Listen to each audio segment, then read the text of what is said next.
All right, happy Sunday, everybody. It's time for another weekly update. Some of what happened in this last week. I had a meeting with TSOC, that's Travel Southern Oregon Coast. Learned a little more about what they do. They're a unique entity in our area because of how they're funded, support from Bandon Dunes, support from the county. I believe they have some other funding streams, but a lot of areas don't have the flexibility of funding that they have. So they're heavily involved with the Whiskey Run trails and a lot of the other trails in the area, which have been a hot topic lately because we want to make sure we coordinate better in the future around timber cuts near those trails. I've talked about it a couple times in these updates, so I'll just glance over that because the more valuable part of my meeting with them was discussing how we can increase development within the area to create jobs and valuable things around tourism. One of the challenges with tourism relative to industry is that, from what I've seen, the industrial properties tend to have a higher assessed value, which means relative to the number of employees, they're putting more money into the local government tax base to pay for the services that those employees use. So we need to look at how tourism can keep up in that regard as well, or where else it can funnel money into things like the jails and the sheriffs and the other aspects that visitors also rely on. Other places that might be captured through sales tax, that's not something we're doing. So we've got to get creative, and that's one way to do it. We also talked about how they can help do more tourism work outside of just the Coos Bay North Bend area and Charleston, because the Visitors Convention Bureau covers those and they do a lot. But I think we could also get more in the way of guided hunting trips, guided foraging trips, guided hiking trips. In particular, areas like Powers are about as deep into that forest as you're going to get and still find a store. So those are areas where that could happen. And then closer to town, I know as well, over here in Coos Bay, folks go out into the woods to kind of forage mushrooms and that sort of thing during the year. And those are industries that can be beneficial for the employment and to bring folks around, and then look at what peripheral businesses can be built up. Such as, if they're going on a guided hunting trip and they kill something, it's going to need to be processed. And that circles back into what we've talked about before, and something I worked on more this week is a wholesale meat processing site. We don't have one here. We have meat processing sites, but they're not USDA wholesale. So I was meeting with Oregon Department of Agriculture this week. They've given me some more contacts, and they've told me a little about the programs they have. They would love to find somebody that wants to open a USDA certified wholesale meat processing site on the South Coast. They had, I think they only had one inquiry on the entire coast the last time they went out for grant offerings to go into the USDA wholesale field, which is challenging. It's a higher level of regulation, but it also is an opportunity since there aren't any. I think the only place was a business in Tillamook might have gone through with it. But also, I learned that sometimes these connections, even while we're learning, are beneficial because then we can solicit other folks that might want to do this. So apparently there are other areas in the state where people are trying to invest and trying to start meat processing sites, but they're running into local governments who are not receptive. Even all the way out in John Day, which is where I was certain they would want something like that. They got pushback there from the local government as well. So I told ODA, hey, you've got these people that want to build it, you send them our way. We'll find a way to make it work. We're not going to be opposed to somebody developing business here. I felt pretty confident that my colleagues would agree with that. I didn't speak for everybody, but I did tell them I've got a pretty strong feeling the others will be on board too. So we had those two things. This week, towards the end of the week, I was out in Roseburg for the Ford Family Foundation's Economic Outlook presentation and an opportunity for folks in this region to provide input to not just the presenter, who was not part of Ford family but a statistician, but also to Ford family, and let them know what we're seeing and also things that we need more information on. So one of the things Ford Family Foundation does is they conduct research. They do that research nonpartisan. They're just looking for facts, and they're interested in what topics we might bring up as commissioners. It was ourselves, Douglas, I forget, there was another county present, forgetting where they were from. But it's an opportunity for a number of the things I've been putting together where I need data, the state's not getting it to me.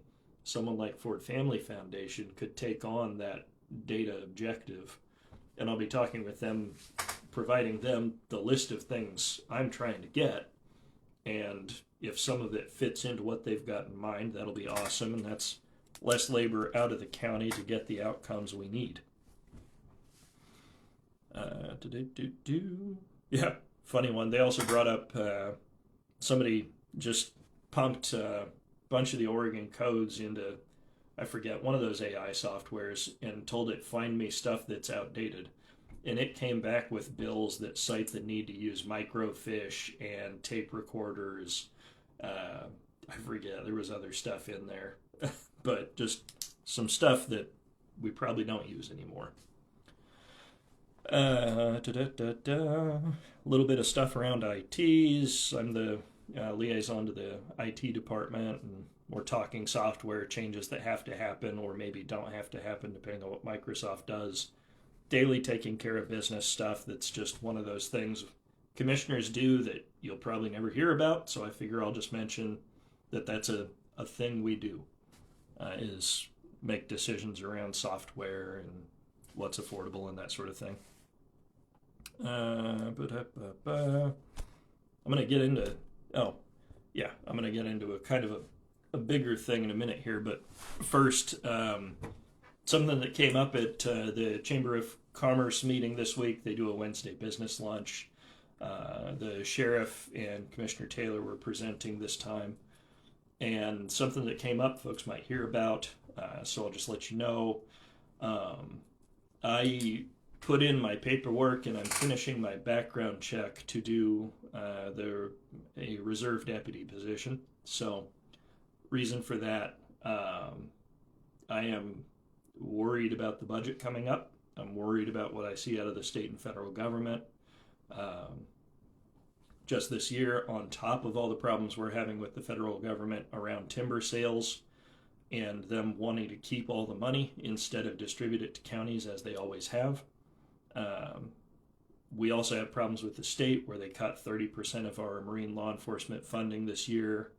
They tried to cut all of it. They cut $425,000 out of community corrections. Part of this because of fights between the state and the feds. Parts of this just because of poor planning on the state's part, I think, my opinion. But because of those things, I'm worried about what the staffing levels are going to look like next year. I am worried about our officers if they were to go out on their own or if there was an emergency having enough people. So I put in my packet to come in as a reserve deputy. So that's a thing I'll be doing. You might hear some about, and it'll give me better insight into that department and what we can do to help them. Another thing mildly related to that this week, one of the questions we get a lot is people will find out somebody in the community's got a warrant, and it's from somewhere that's not here. So if you have an individual who has a warrant and they're wanted by another state or another jurisdiction within Oregon, that jurisdiction has to request that we detain them and return them. We don't pay for that, they pay for that. So that's one of the reasons you might know somebody's got a warrant from out of state and they're still here and you wonder why. That's because we can't detain them and ship them until the place they have the warrant out of agrees to receive them. So I was talking with some folks just emails I've had going this week about that issue because it came up. And I think some folks are going to work on a program I talked about briefly where if you can identify who has a warrant and identify where that warrant is out of, you can contact that jurisdiction, make sure they're aware that the individual with a warrant is here, and see how they can be encouraged to request their person back. So that folks with warrants, in particular, I mentioned to them watching the jail roster. If you could take the jail roster, merge it up with however you would find out people's warrants throughout the nation, we could start to do something about folks that have evaded justice in another state and handle that issue rather than having them continue to commit crimes and go through our jail. It's a way to deal with frequent flyers without costing money, essentially, or a lot of money. So it's a thought. It's something folks are working on. And I have a soapbox to get on because I'm pretty sure I'm going to be on this soapbox a lot. This is my first year where I'm doing these weekly updates. Things are coming up, and this is the start of an election cycle. Folks have filed, and within a day of folks filing, things were starting to come out, just targeting them. Some of it, I mean, when you run for things, you become a public figure, and the rules around public figures are different from the rules around your average citizen. At least that's always been my understanding. And people can say a lot of things without consequence because of that. But in the time frame we're in right now, where we have people talking about wanting more political civility, stability, not being in a society where there have been, at this point, multiple political assassinations this year. People on the right and people on the left have died now. Charlie Kirk obviously being a conservative pundit, and the Speaker of the Minnesota House and her husband being on the Democrat side. It's spilling blood a lot for 1 year, and it's escalating, it seems. So when we talk about civility, what was it?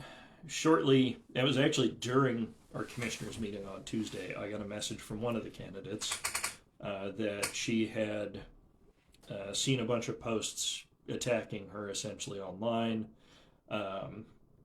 unpleasant stuff, and wondering what can be done about that. And then one of the other candidates has a consulting business called Blue Ridge Consulting. Some folks on a podcast or something went after that topic as, oh, it's blue, it's obviously a terrible Democrat. Things to consider. So the folks going after the young lady, some of them are folks I've seen decrying how they're treated, and then I see them treat others the same way. And I see in political conversation around the nation sometimes now that, oh, the other side did it, so now it's okay that we do it. But they still disagree that it was okay for the other side to do it. So if it's wrong for them to do it, it's still wrong for us to do it. And then the other individual with the consulting business, Blue Ridge, the folks on the podcast, oh, it's blue, it must be a Democrat thing, and it's just terrible commie stuff, is what I understood the conversation to be. Blue Ridge is a place. Blue Ridge is a place in Coos County. So if the folks you're getting the political opinion from are assuming that Blue Ridge, because it has blue in it, is just terrible Democrats, and they don't know enough to know that's actually a geographic, fixture, those might not also be the people to listen to. Conversations we're going to see come up more, and I still see coming up, where each side of the political spectrum is vilifying the other online, calling each other libtards, calling each other maggots. None of that stuff is helping. I was included in some emails this week that involved legislators, state and federal, about how do we get back to a peaceful ground where we can have conversations. And that conversation was initiated by Brandy, one of the folks that's running. And I've talked to her. If she wants to do something like that, I offered to assist in bringing people to the table, act as moderators, strict rule set guidelines, that if somebody doesn't want to control their behaviors, if the conversation happens, that's where their part will end. And to just get things on the board, because being in no party, I've heard from Republicans that want to get support from local Democrats because the Republican Party's gone a little haywire locally. I've had Democrats reach out to me last week to tell me they're splitting off from the Democrats because they're frustrated with their party. They're not going to go to the Republicans, so they're just going to make this thing in the middle. At this point, I would encourage folks just to stop paying attention to the letter next to people's name. Have a conversation. There is definitely common ground between these two factors. Even when we had town halls that got extremely aggressive while I was on council about homelessness, we would get spots where the people there, heavily for and heavily against, would find something around supporting people recovering from drugs or supporting families with children, where they both agreed fully. So, independent of how far folks may be off kilter on some items, if we can set those items aside, sorry, there's a little cat with 6 toes coming to see me. His name is 6 Toes. Very creative. Then we can actually make some progress, I think. So, hopefully we'll have something more coming about that in the future. And there's a squinty kitty coming now, too. And yeah, I'm being overrun.